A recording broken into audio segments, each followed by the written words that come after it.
All right, 12:15. Biggest recycling. Good afternoon. Calling the meeting of the Lane Regional Air Protection Agency to order on Thursday, July 9, 2026. At this point, we have roll call. We'll turn to staff. Matt, would you mind? Yep, I can do that. Thank you. All right, Chair Keating is present. Vice Chair Lovell. Present.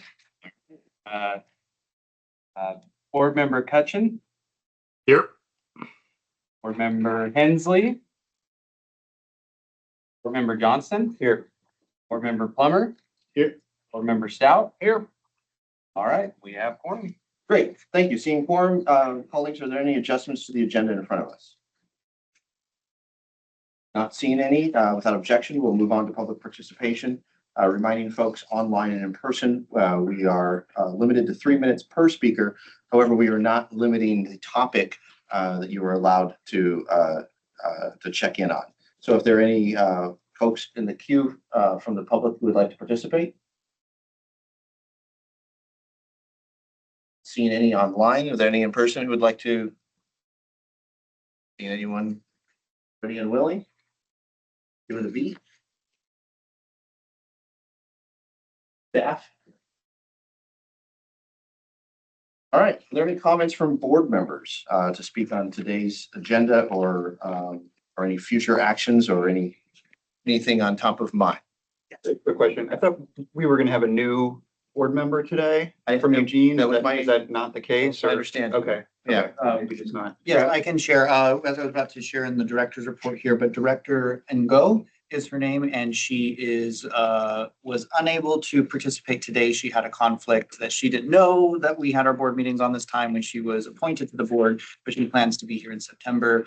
Matt and I met with her last month in June for her onboarding and orientation. She's super excited, and I think she brings a welcomed perspective to the board. She's with the University of Oregon and has a PhD in sustainability management. Thank you, Director Johnson, for that. And just colleagues, so you're aware, I've requested that when we have future onboarding opportunities, that we all have an opportunity to participate.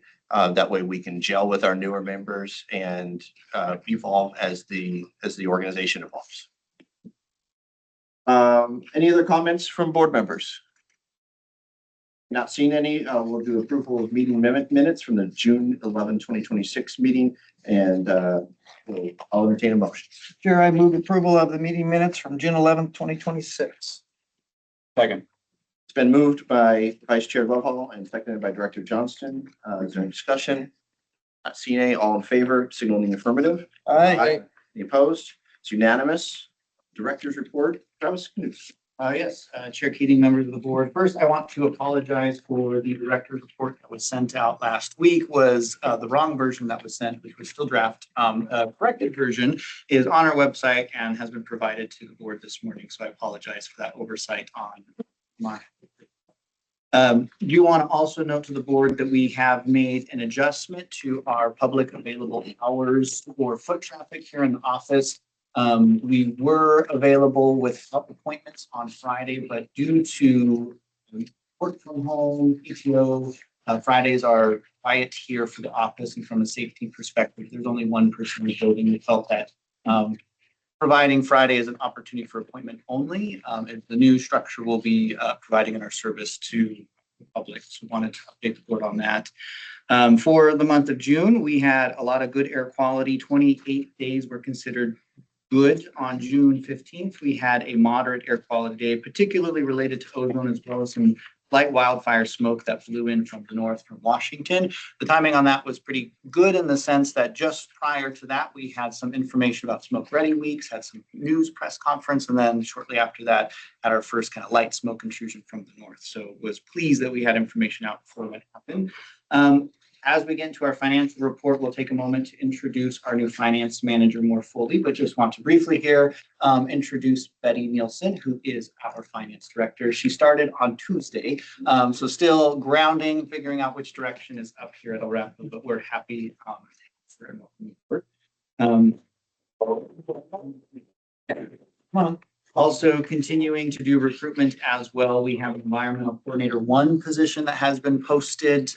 Interviews happened the first week of July. We have a strong candidate that we're still in conversation with, but should be able to bring someone on board before the end of the month. So really excited about that. And we'll have an update on that position to the board in September. An update as well, the interim audit with Polly Rogers is still underway. The on-site visit June 10th that they visited was successful, productive, and the fiscal year 26 audit will begin as we head into August.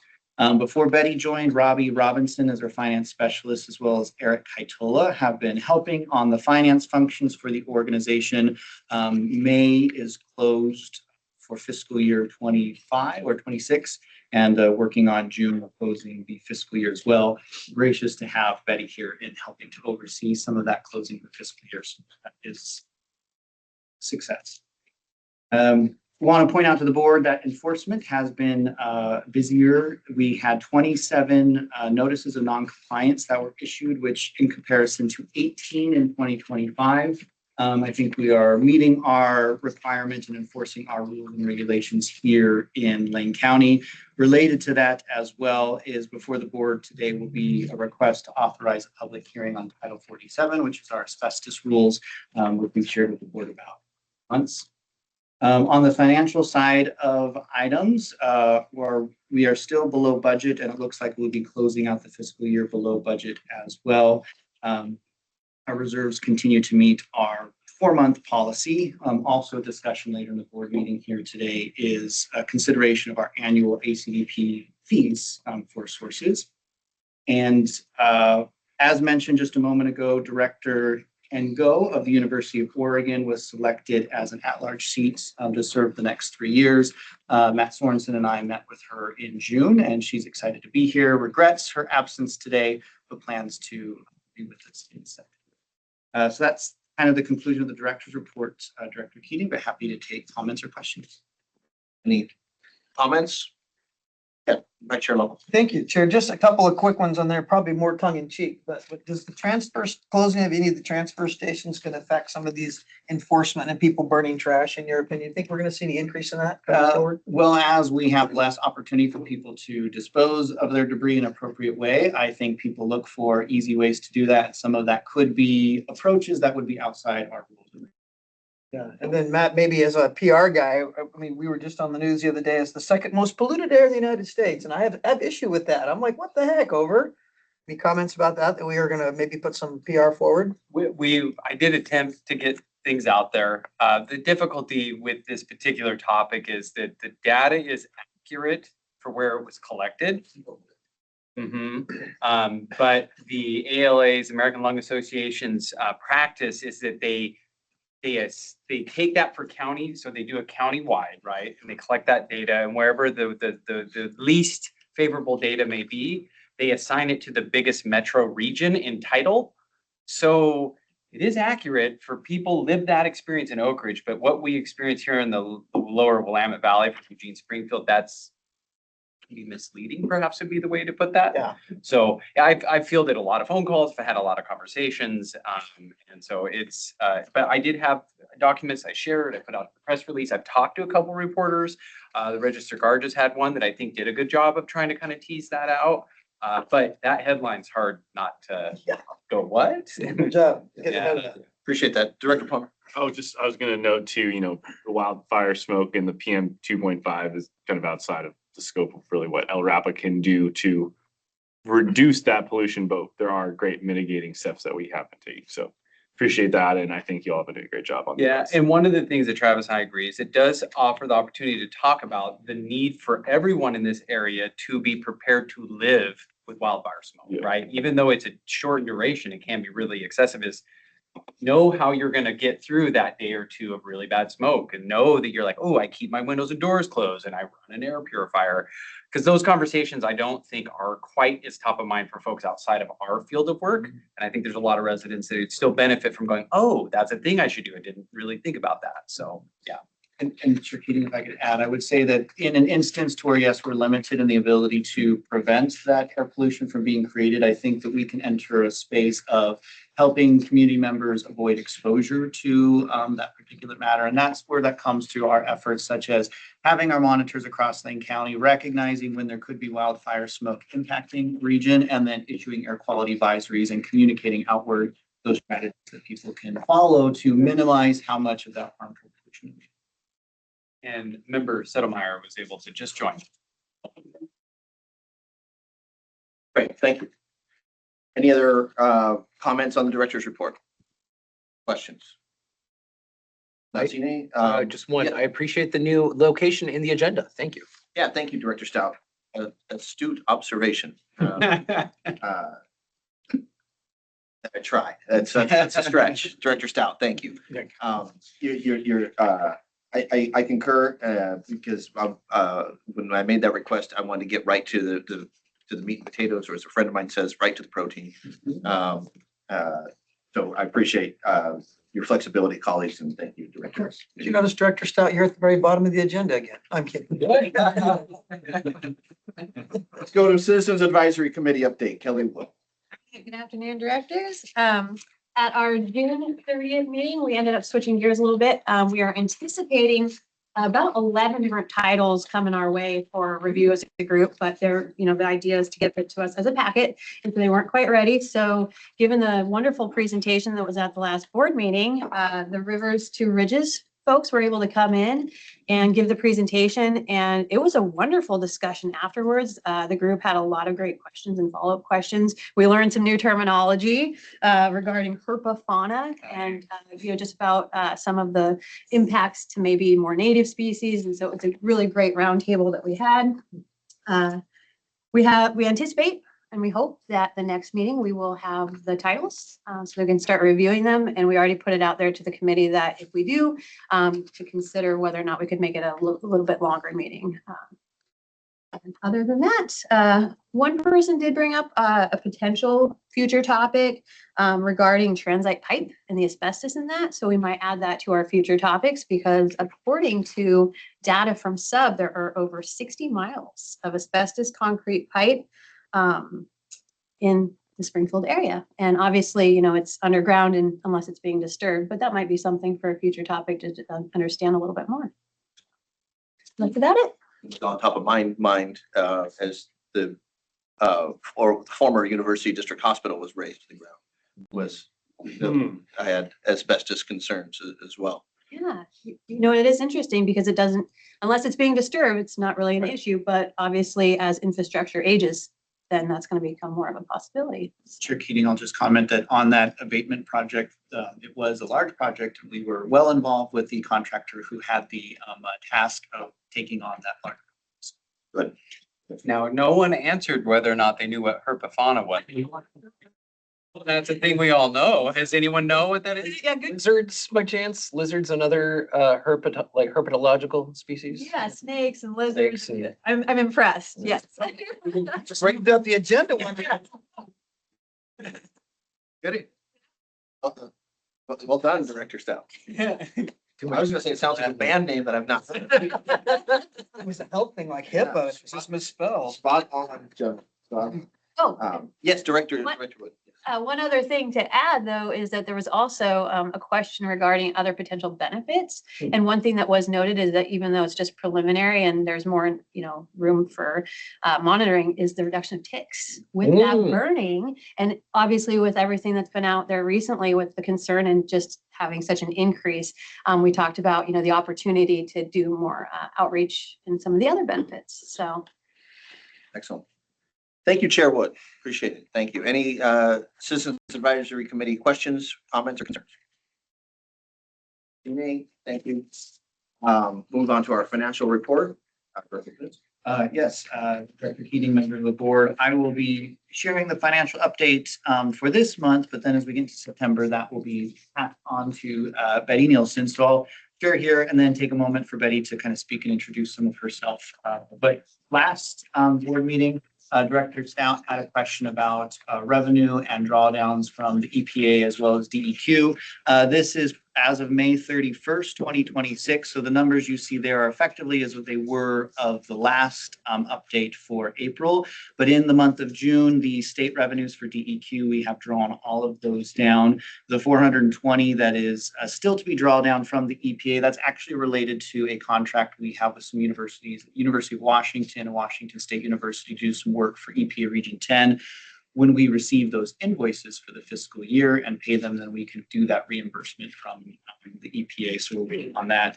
And then the 140 on the title transfer fund from Title V, that's waiting for us to kind of be ready to close the fiscal year, so we know what that cost allocation should be.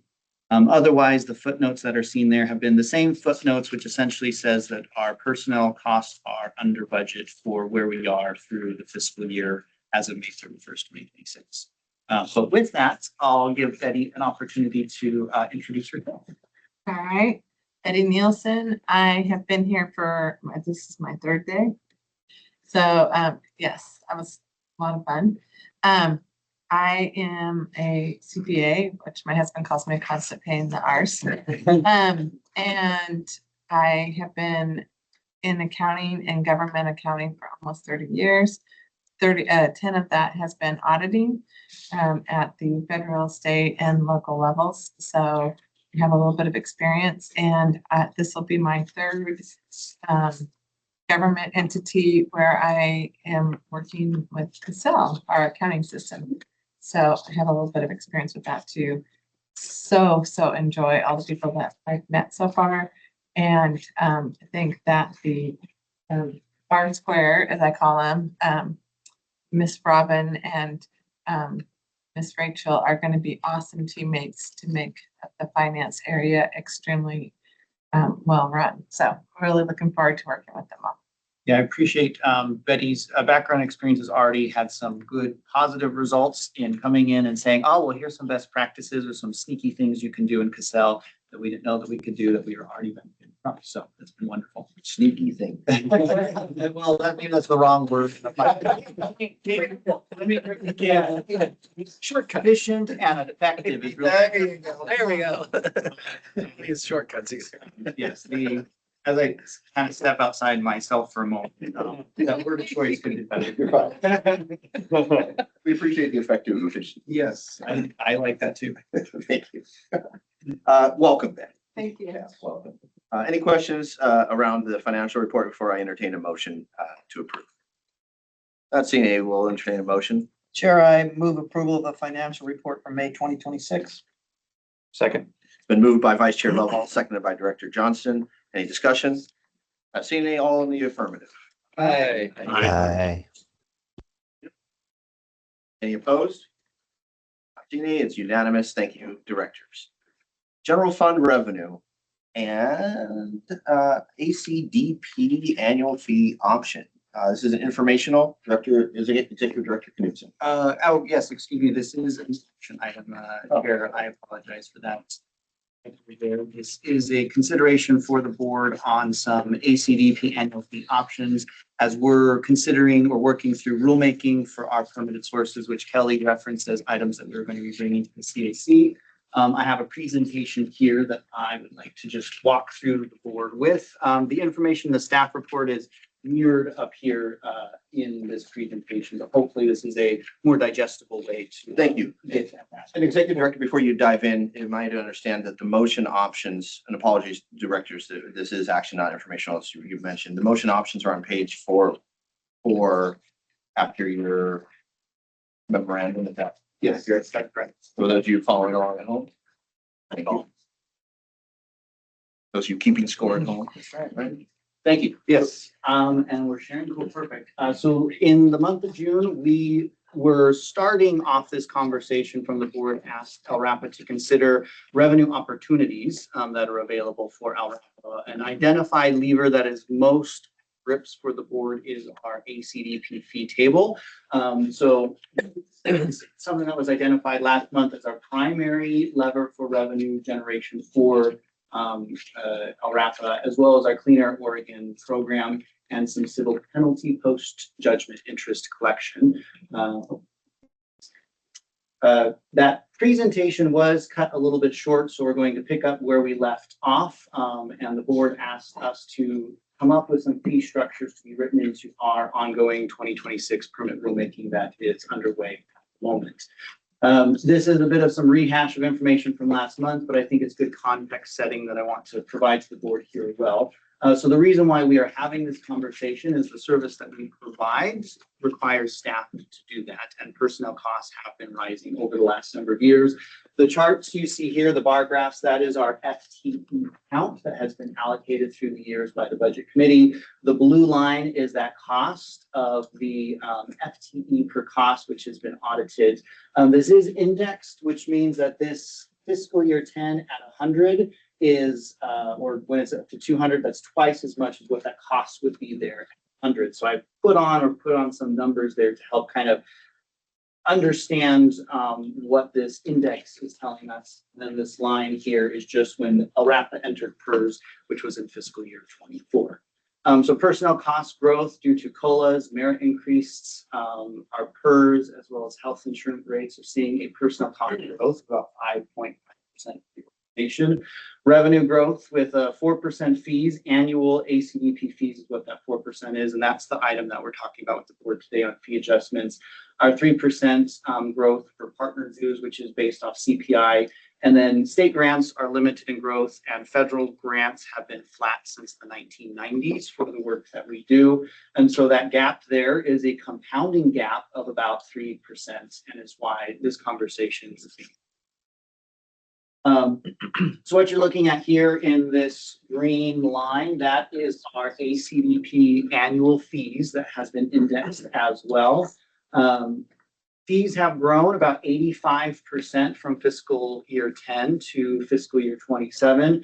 In 2018, LRAPA's board did increase a 10% base increase to our ACDP annual fees, and then set an annual 4% increase annually thereon.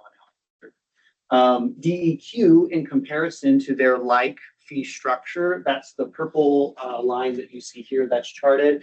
It has grown by about 145% over that same time.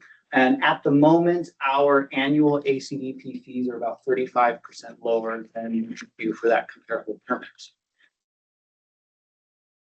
I think that things that LRAPA has done to try to limit the cost or the need to have this conversation with the board to increase the fees that we are applying to our regulated sources is by keeping positions held vacant under some of that fiscal pressure that we are seeing. How can we get more work done with the hands that we have?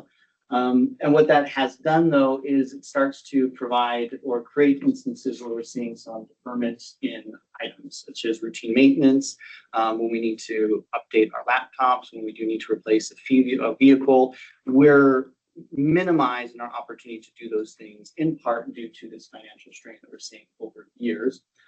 There's a gap in compensation to the salaries that we provide versus what the Oregon Department of Environmental Quality provides. And what this creates is a dynamic where we have really smart, skilled, filled individuals come into the organization. We work with them, we give them training, we put them on an airplane to send them to places so they can learn these skills.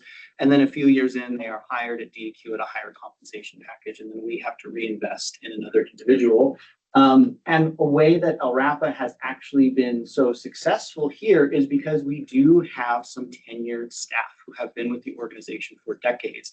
And I think that's a part of our model that we need to preserve is the folks that we bring in, make sure they're very skilled, they are mission-driven public servants, and then have a loyalty to the organization, want to stay and have a lifelong career so they can help us keep up with the work as it changes. The framework that's before the board, so there's two aspects that I'm asking for discussion and for direction from the board. The first is a base step increase to our annual ACDP fees. And this is kind of justified in my mind is the need for us to be able to continue to provide that better service to our stationary sources by investing in systems and information for our organization. There's a lot of items in our organization that are older in the technology, a lot of paper that we would like to get more digital, investing in Linfo as our database to help us with less time and effort and energy get the work done that we're doing right now. Also to continue to invest in our workforce, such as through that training, through compensation with COLA increases, to make sure that we are keeping up with this base step increase as proposed, which in that staff report in the next slide, you'll see. However, that base step increase is being asked of the board is not in combination with what would be the part 2 of this request to the board, which is refining that 4% annual increase. Back in 2018, the board did adopt just a 4% change each year. I have not been able to come to an objective sort of justification for 4%. So a proposal that I have for the board is that we use what's called the Employment Consumer Index, or not consumer, the ECI cost, thank you, which is a quarterly item that's published each quarter as opposed to the CPI, which has run on the low end from 3.5% to 6.1% on the high end. What I believe would be a good proposal for LRAPA is to cap whatever that ECI adjustment would be at 5% each year. So that way we're limiting how much of that change would be for the source, because they are the ones who have to. So here's a breakdown in more detail of that part 1. So the top line you see there is status quo, which is us continuing with our 4% increase without any base up increases. And that essentially means that our general fund would be dry by fiscal year 32. There's 3 paths that I'm proposing here for the board. The first is a 20% base increase in fiscal year 28 and then fiscal year 29, or that is a 15% increase over 3 years from fiscal year 28 to fiscal year 30. Or path 3, there is a 4-step increase of 10% through fiscal year 31. And what this column here returns to the board would basically be would believing from forecasting when would be the next time we would return to the board with an assessment of where are we at with our revenue versus expenditures, and are we on the ACP at a good spot or place. Can I interrupt, or do you want to finish here? Director Plummer, yeah, but let flag that page 8. I want to let Executive Director Knudsen get through this, and then Yeah, perfect. Sorry. Part 2, this is a focus on the escalator. So there's 2 different opportunities, I think, before the board is the consumer price index, which is, I think, very familiar to many of us here. That is plotted here on the chart in that purple line. That is the CPI. The other item proposed is the employment cost index, the ECI. And I would say the difference between the 2 is the consumer price index is basing that on the cost of items. LRAPA, we don't do much procurement. The majority of our costs and our expense are in personnel costs and paying individuals. And the employment costs index is more based off tracking wages and benefits for government workers in the public sector, federal, state, and local. And that aligns much more closely with what our expenditure profile looks like. So that's where the suggestion is to the board as a consideration of our annual fees.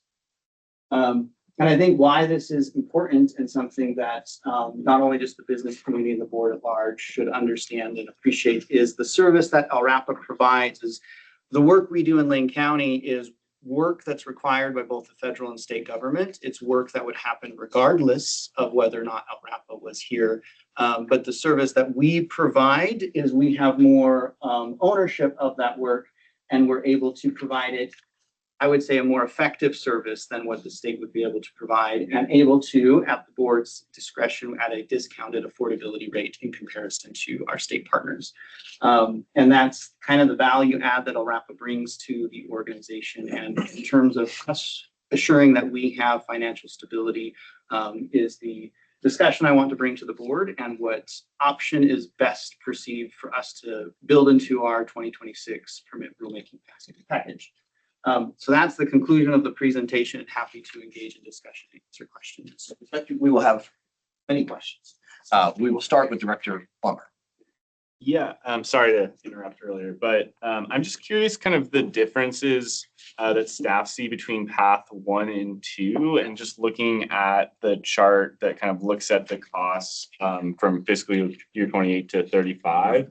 it seems like 20 or path 2 actually ends up increasing costs in the long term more.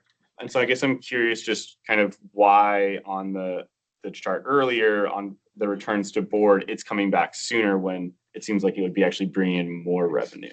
And on that point, can we see the slide that mirrors your question, which I believe is slide 8? Yeah, there's the 2 tables on our Hit back button, just pamphlet go and only back. one on the slide. Just yeah, I'd love to hear staff's rationale. Yes, Director Plummer. So the difference between the two is essentially how quickly we get to our 4-month reserve policy. Mhm. In path 2, we get to that 4-month reserve policy sooner and faster. And so the difference between the two is how much we're able to collect on a short-term basis to help offset the reserves and the interest that we're able to accumulate with that in our LGIP account. But so then why would it come back? Because we were able to get to the reserve policy sooner. Wouldn't it come back later then? Because we wouldn't have to address or I guess, sorry, I'm struggling here. Are you kind of asking like 3 times 15 is 45%, and that's a bigger increase than 2 times 20? Yeah, and you So can why is see it coming back sooner? in our chart on page 3 of 4, it kind of shows that there's actually greater revenue being generated by fiscal year 30 in path 2. Yeah. So you're correct that path 2 is a higher increase in the long run, but where we're at with our falling reserves, path 1 is able to better support those reserves falling and prolongs how long it would be until we get to that 4-month reserve policy. The 15% over 3 years in the end does result in higher kind of annual fees that we'd be charging, but is another approach that I felt could help from the source's perspective, take something that could be harder in the short term and extend that out longer and more, to be more navigatable for the business. Yeah, that's very helpful. Thank you. And Dylan, when you get 15% versus 20 in 1 year, and then the next year 20, but only 15, it's like you are over time making more, but in those 2 years, you've brought in less, right? Yeah. So Totally. 10% less between the 2 years. Thank you. Director Stout. I have 2 questions, and these are a little bit more policy questions, or the questions I want to answer before I have to the policy. Besides pay structure compared to DEQ, what are the main reasons that previous employees who've gone there have cited for leaving? And I think that one of the questions within there is, were they required to relocate to do the work at the DEQ? So that's one chunk of the question. And then the other chunk of my second question is really, can you refresh with me hypothetically, if Oregon's DEQ were doing the work that LRAPA is doing, would they be charging higher rates to our rate payers? So on your first question, when we have had staff who have left LRAPA to go work at DEQ, they did not have to relocate themselves. They've been able to work out of the DEQ office in Eugene, or fundamentally work from home is how DEQ is mostly based at the moment. And also DEQ, a benefit that DEQ provides is 6% contribution to their PERS IAP. As we're at LRAPA, that 6% is an employee cost. And so for a number of staff, that specifically was cited as a large driver as to their decision that they were making. So, and then the other question, as I'm Just if LRAPA were not in existence and Oregon's DEQ were here, would we expect our ratepayers locally to be paying higher, same, or lower rates? They would be following DEQ's fee structure, which is 35% greater than what it is today. And what I'm looking to get guidance from the board is, I think that the advantage of LRAPA is sources that do at their cost and their expense fund our organization, but it funds salaries that are here based locally in Lynn County.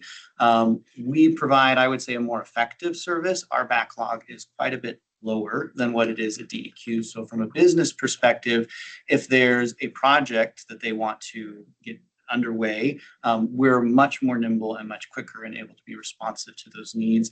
Also, I think that without LRAPA, we implement federal programs here in Lake County. Like we have a first handshake with the EPA.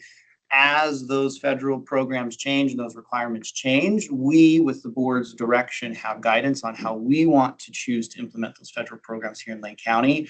Without LRAPA, that becomes state agency, and how DEQ decides to handle those delegated programs would no longer be at the authority of Lake County. I wanted to briefly interject, and then I'll go back to you, Director Palmer, that about 5 years ago, this agency became a PERS employer for recruitment and retention purposes. Sounds like there's still some work that needs to be done in that space, but broadly, has that effort played out positively in regard to both recruitment and retention? I would say absolutely. What that did is that connected LRAPA into the, for lack of a better way to say it, the government to government pipeline. So we have hired a number of staff since entering PERS who do have prior government experience that have been very valuable in helping us to do the work that we're doing, that without that PERS component, I do not think that we would have even seen their application to our organization. Okay, great. Ignoring status quo for a second, path 1, 2, and 3, my brain wants to interpret this as a good, better, best, but it sounds like it's a better, good, best. Is that or even a best? Okay. Like what I'm picking up is what I think I'm picking up what staff's putting down without. And I would Very encourage hip you chair here. I would encourage you to just overtly say this is the recommendations in the best interest of the agency. Is that option 1, or not option 1, that path 1 might be make the most sense. That might be the most prudent approach for not just our budgeting, but for our partners' budgeting purposes. Is that an inaccurate statement? I'll say, Chair Keating, that I suggest to the board that they consider motion option number 1. But as far as which one's the good, better, best, that really is that's kind of a source's perspective on what is good, better, best for them, and they manage their business and then have to navigate through these fees. What's proposed before the board are all items that I think will be helpful and successful in the LRAPA to continue to achieve our mission. So it really comes a matter of board, I guess, reflection and decision on which of those options do we feel is going to best allow us to be successful and sustainable to ourselves, but also in good relationship and in good kind of like shared commonality with the business community to which we are serving as well. So all of these options will, I think, accomplish what I'm hoping the board will allow us to do. It really becomes a question of those options bring this conversation we're having right now that much sooner back before the board, depending on which of those 3 paths the board would like us to follow. Understood. A quick follow-up, and I'll go back to Director Plummer. Are we leaving money on the table and artificially capping at that 5%? And if so, why don't we just let the cost index do what it does between that 3.5 and that 6.1 or whatever it was? And if it becomes unwieldy, a future LRAPA board could then make the decision to cap at 5%. Are we prematurely preventing growth by adopting an artificial cap? Chair Keating, I appreciate the question. I understand what you're saying. And I would say that for one, that 3.6 to 6.1 was quarterly variation. The way we would do it is we would take a year of those quarters and whatever that would be. And the opportunity for that to be above that 5% has not happened when I was looking at that ECI. But I do think that it is prudent for the board to put a line that says that we don't go above this. And again, that's to that business perspective. And so it's a good faith effort. Right. Well, because if businesses are unable to be successful and grow in Lane County, then we will have no businesses that need our services. And so fundamentally, I'd like us to put the business perspective first in us deciding what our needs are in servicing that community at Lane County. Great. I hear you loud and clear, and no objection from me on that point. Director Plummer. Yeah, I was just going to respond to Director Stout's question earlier, which is just reading this graph. I mean, it's my understanding that both path 1 and 2 will put us still below 8% below the DEQ fee in fiscal year 2035, right? Correct. And that, you know, assuming the DEQ doesn't increase their fee, which I think is very much a possibility. So even with the most aggressive path 1, we're still going to be providing some kind of benefit to local sources in the LRAPA area that would otherwise be paying 8% higher at the end of this trajectory. And the fees from the business community stay in Lane County to service directly Lane County as opposed to a broader geographic distance that is the state of Oregon. Yeah, thank you very much for all this information is super helpful for me. Director Cutchin. Thank you, Chair. You know, regardless of what path is chosen, I think it's important that the organization itself frame this and tie it to a cost of implementing the program and compliance, as well as, you know, workload, as opposed to trying to fill a general fund gap or make sure we don't exceed a reserve requirement. So I think as an organization, we need to do that math and show the public, you know, what our costs are and justify this that way. Appreciate the observations, Director Cutchin. Thank you. Yes, Director Johnson. A question and I apologize to take us like a step back here. I think at the last meeting, we were kind of rushing through this at the end. And I think there was like an initial conversation that was like all the revenue options or a wider set of revenue options, like a foundation or philanthropy, clean air Oregon growth, the post-judgment interest. And I apologize, I just don't have, if we discussed that, I think it was very, very briefly. And I know there was a write-up in last month's board packet. But could we go back to that and just like discuss? Because I think what staff is recommending is that like those other options are either not really viable or of limited impact. So that's why we're zeroing in on this. But, and again, I apologize if we did discuss it, but I just don't really have much memory of that conversation of why we're focusing on this one. Yes, I appreciate that. So you're right. Well, of the opportunities that we considered, the ones that seem most viable or applicable to LRAPA is one, collecting interest on liens that we assess on properties. We already have the authority to do that just by practice. LRAPA has not done that. So already underway is starting to apply the interest to those liens. That would be small miscellaneous revenue that we can't count on any kind of consistent path. The other is Cleaner Air Oregon, which is a fee per service. So as we work sources through this program, which is a health-based program and it provides a lot of community benefit, especially to fence line communities, we're able to bill on that work. But the more we're able to invest in our staff through kind of our annual ACDP fees, that allows us to step and invest more into the Clean Air Oregon program. And the more Clean Air Oregon program kind of activity we have, the more we're able to invoice for that work. We have increased effort into Clean Air Oregon, but that is limited at the moment. And the ACDP annual fee increase provides more financial flexibility for us to fill our roster, so to speak, so we can invest further into Clean Air Oregon. Okay. So if I'm understanding correctly, like those two other components of this, the Clean Air Oregon and the post-judgment interest, staff is kind of moving forward with those. And that's not something that you need board direction for because that authority has been established in other ways, but Correct. This is one that would. Okay, that's helpful. Thank you. Okay, questioning? I have a difficult question. I don't want to be misinterpreted by our DEQ partners, but if we're delivering a service that it has such a significantly less impact than neighboring jurisdictions, and we are the Lane Regional Air Protection Agency, is there a pathway years from now, down the road, that we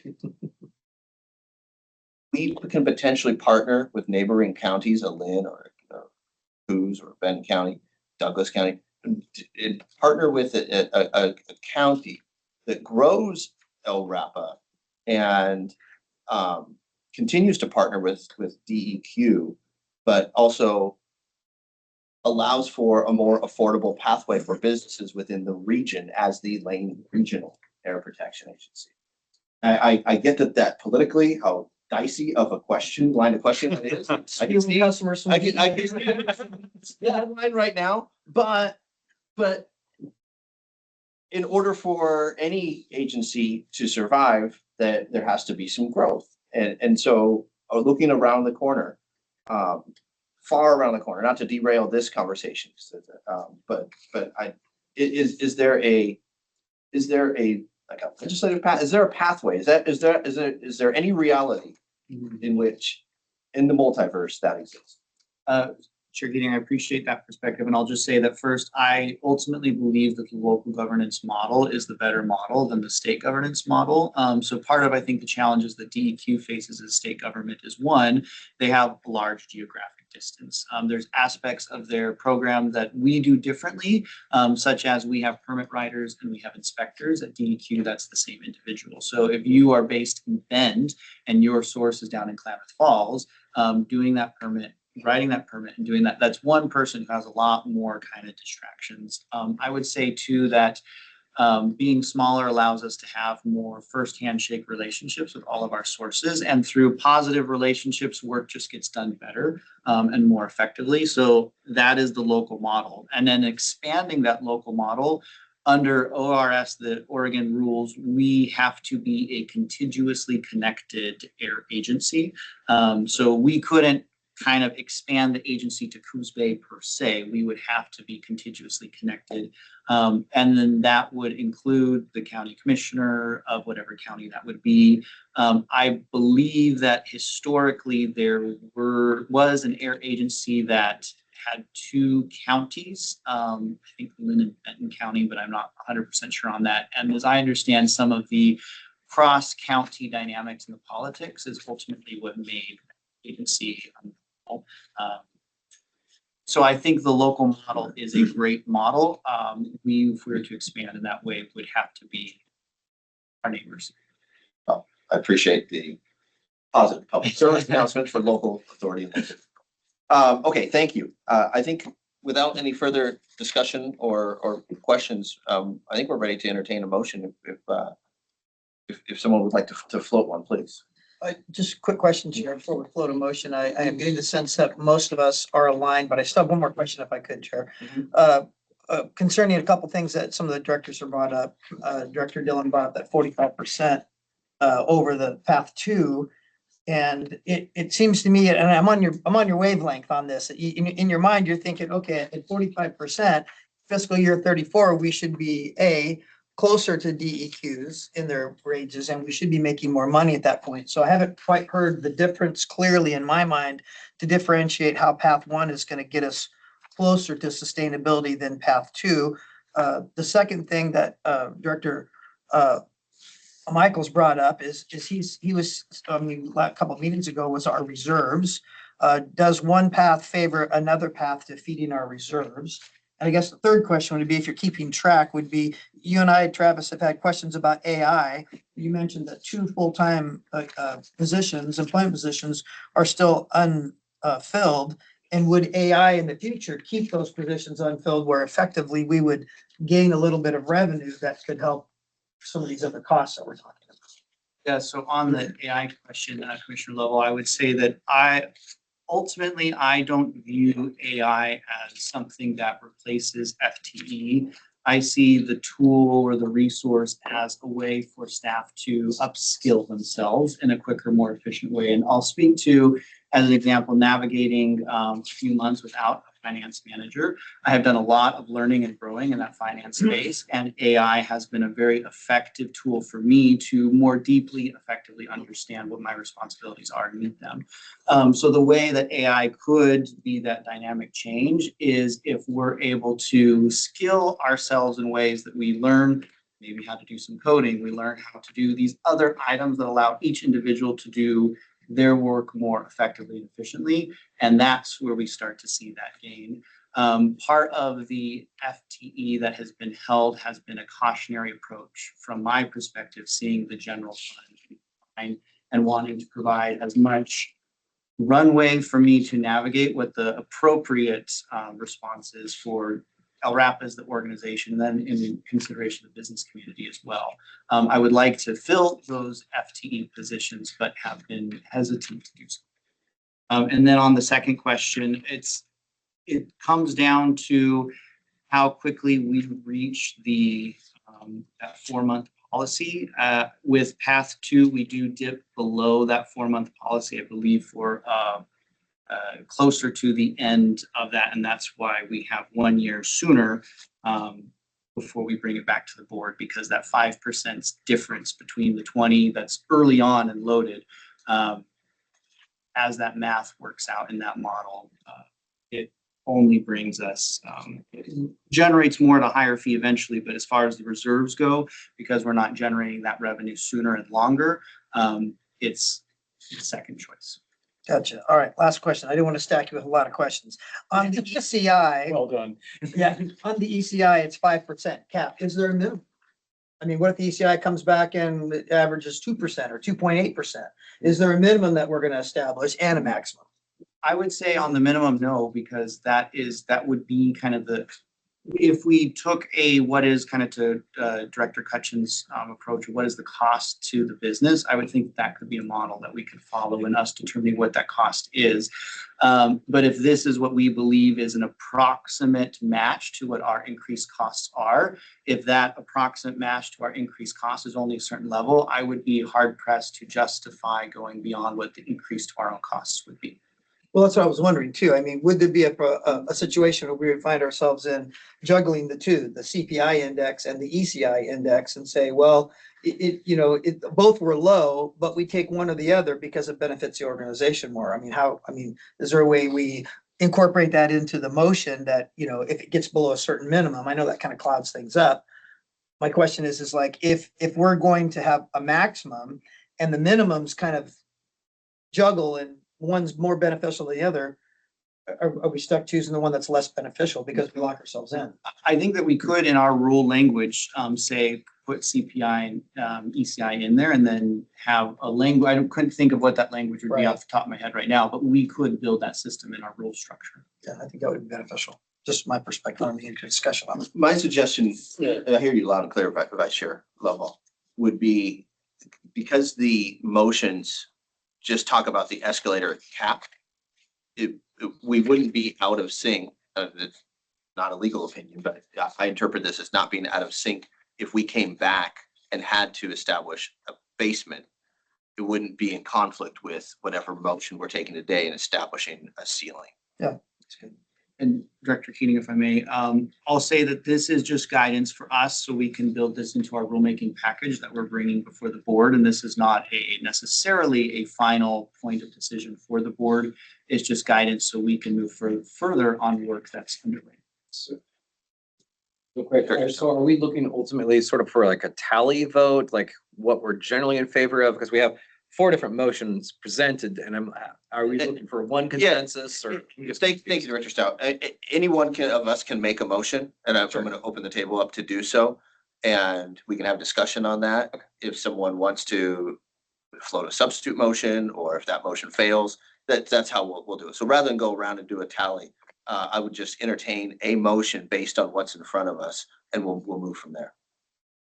Director Johnson. So just a couple of additional questions. And sorry, I'm getting into the weeds here, but to piggyback on what the Commissioner was just saying on the going from 4% to the ECI, looking historically, that would be like, I'm just pulling up here like what the ECI has been historically, and I see like 2018 it was 3%, 2.7, 2.5, 4, 5.1, 4.2, 3.8.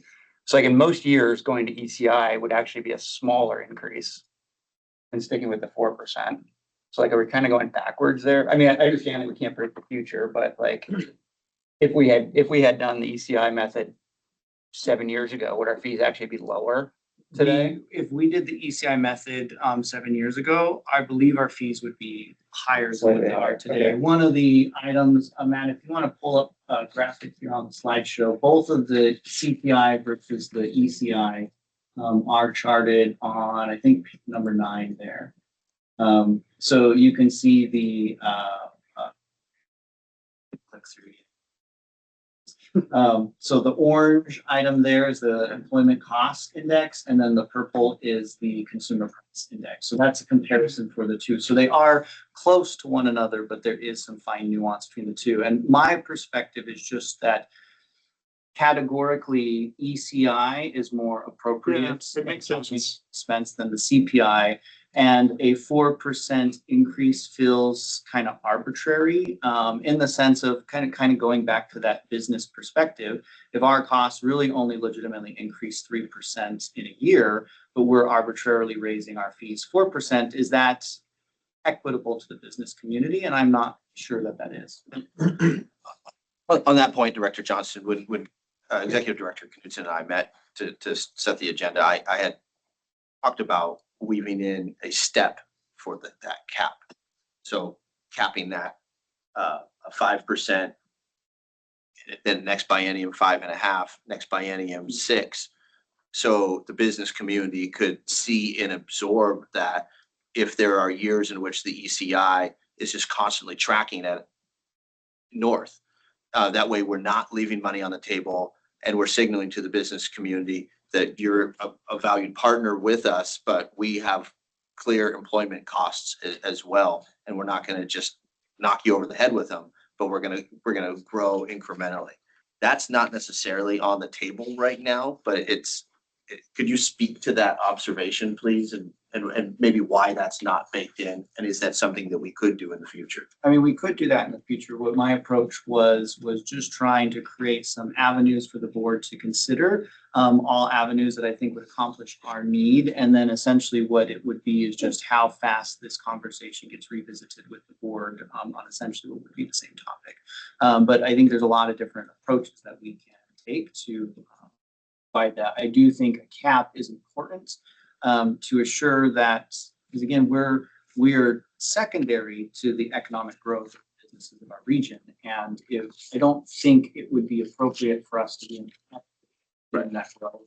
The value add is helping businesses get their work done while protecting the air quality that we have. And so that was my strategy in coming to the board today. So on that point, if this doesn't work, a future LRAPA board can make that adjustment Absolutely. incrementally if it need be. Well, I can make an adjustment massively, but I would suggest incrementally. I would also advise that we structure in a way that we don't have to go through a rulemaking every year, because from an administrative perspective, that is a large lift. So it's coming up with a structure that allows us to have a set path as opposed to every year wanting. Well, whether it's CPI or ECI, it's smart budgeting. Yeah. Yeah, I was gonna just call out, is that's kind of where he has baked in the returns to board. The idea is that no later than the board would be discussing these varied concepts, right? So that it's already kind of forecasted in. But obviously, at the board's discretion, you could decide after you approved all this, the next month to say, we want to do that, right? You can't, but you could do that. Then I said one kind of procedural question. This is for my, I guess, fellow directors and primarily the elected officials. Do we have any concerns about voting on this today when the agenda has this as an information item and not an action item? Oh, good point. I think, most of the time what we do, obviously in council. We approved the agenda as an informational because that's what was in front of us. Right. It's a really good point. I'd be more Guess I know what motion I'm going with now.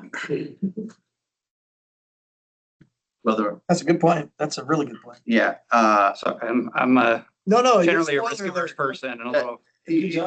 Director Johnson, that is an excellent point.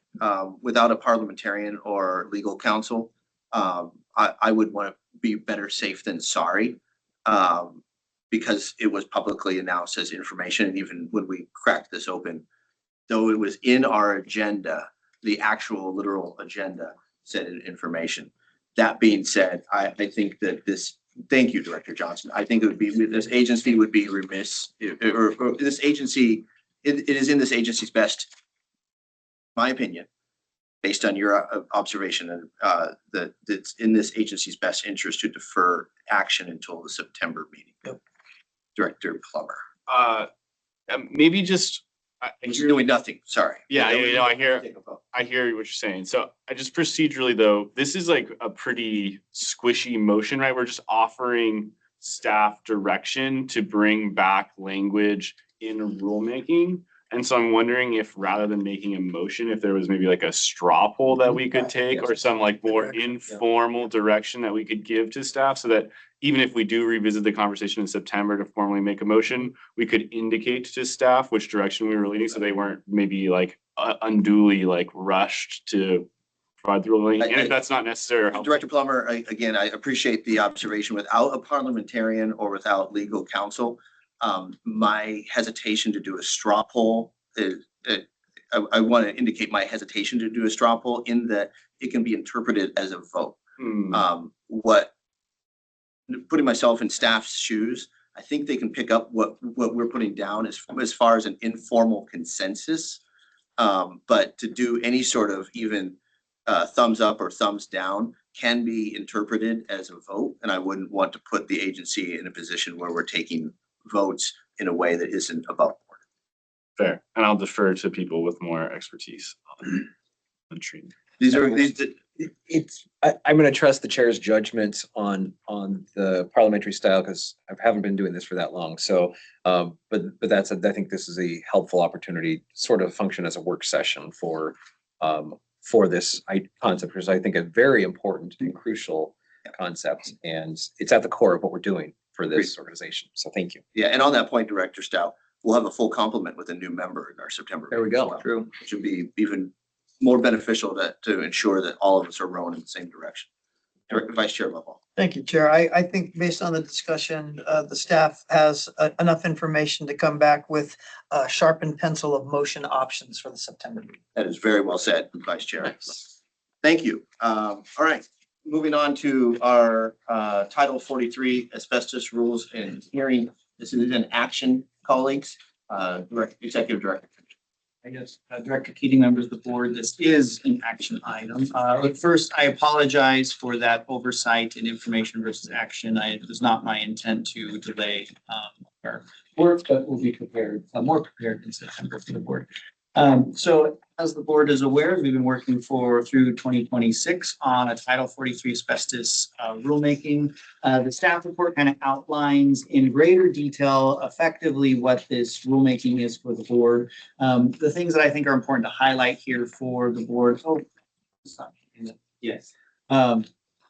Is there's a number of things that this title that we're requesting authority from the board to put on public notice, which is where we would take public comment, receive that comment, respond to it for any substantive ones, and then bring a hearing before the board so we could adopt these rules. There are some drivers for these changes, some federal alignments related to some national emission standard for hazardous air pollutants or NESHAPs. There's some state stringency changes that we need to update to assure that we are at least as stringent as the state. And there also are some LRAPA clarifications that we have identified over the 9 years since this rule was last updated to help make things clear for both the community as well as ourselves as we're working through enforcement connected to this title. The Citizens Advisory Committee was our RAC or Rules Advisory Committee and spent a number of months on it and felt comfortable to bring this recommendation to the board to request authority to hold a public hearing. So that's the high level review, but I'm happy to engage in more substantive questions or comments from the board if there are any. Questions, comments, board members? See any online or in person? With that, then we will entertain a motion. Chair, I move authorization for a public hearing on proposed amendments to the LRAPA Title 43 at the October 8th, 2026 meeting, subject to receipt of the Oregon Department of Environmental Quality's written stringency determination and any minor revisions necessary to maintain stringency, and direct staff to publish public notice in accordance with LRAPA's standard notice procedures. Or second. Second. I move by Vice Chair Lovell, seconded by Director Plummer.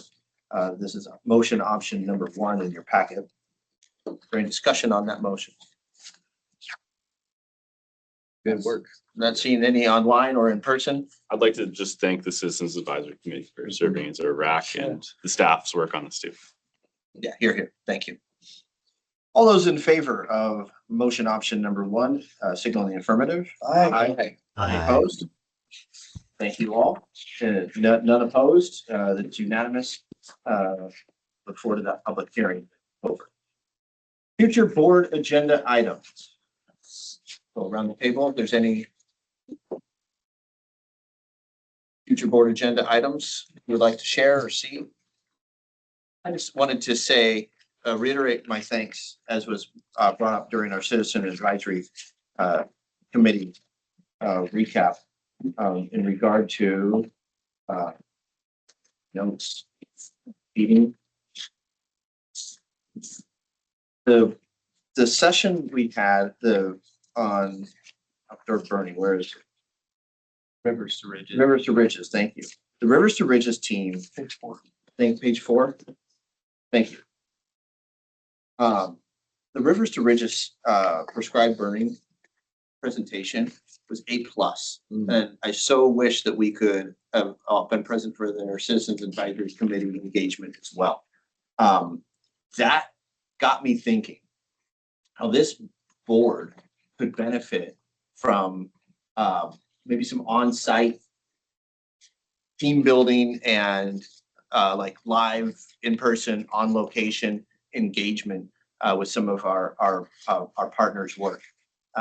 Get right into the community. Director Cutchin, I would love if we came to you and had some engagement in Oak Ridge.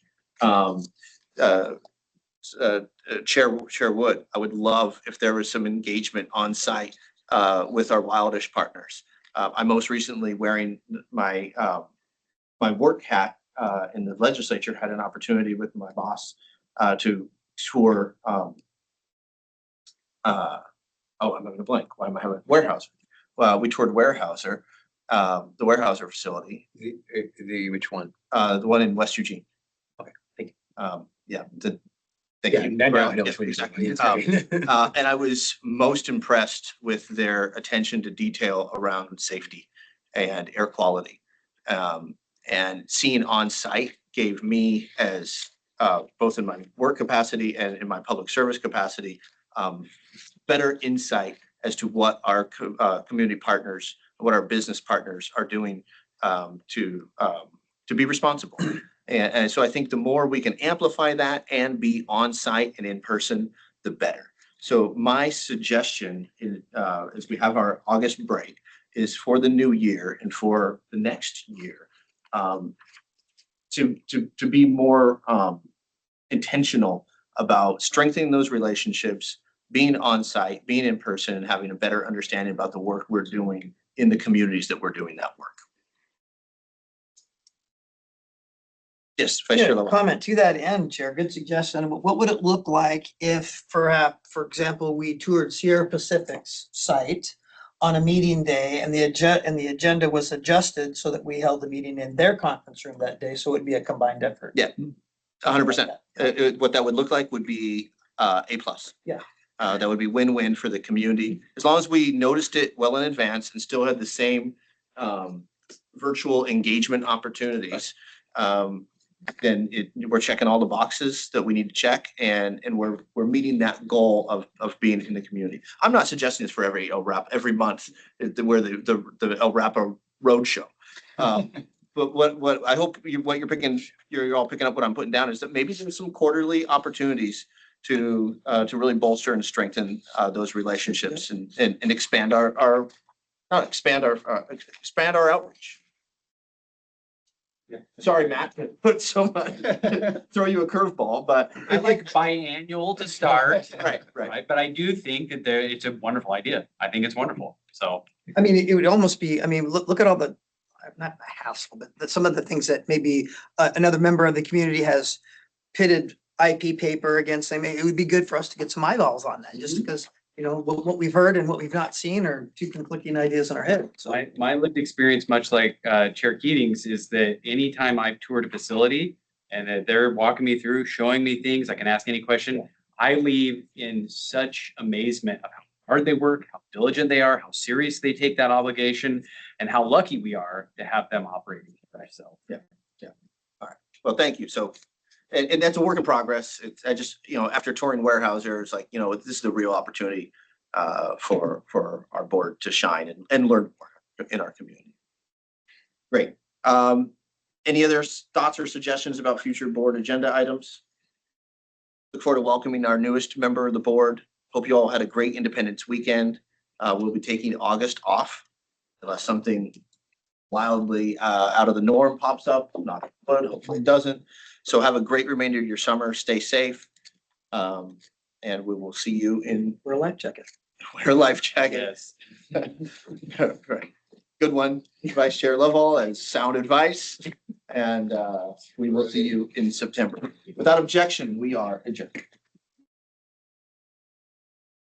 Travis, can I have one tiny administrative request and suggestion on the packets? Yeah.